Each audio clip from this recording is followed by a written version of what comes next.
very often we kind of think that the most important is the aesthetic result, and we often believe that somehow the aesthetic result happens. The aesthetic result, what we dream of as a film, as a picture, as what we want to achieve, happens at the expense of the production's environmental impact.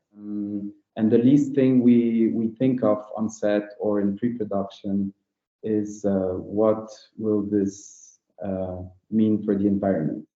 We, as a Krakow Film Fund, are taking a bit different approach. We're hoping to give producers the chance of not only spending the cash in our region, but we also want them to show us the green cost that they will be having.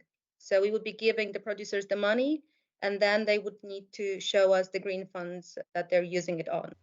I have a question because for me it's very interesting about this green change. We try to create the new environment, but how this green change really change something? Very philosophical. Yeah, yeah, yeah. I think it's maybe not even about if this is meant to change for the better, but to reduce the negative. This is what we're trying right now. I mean, this is what we were trying.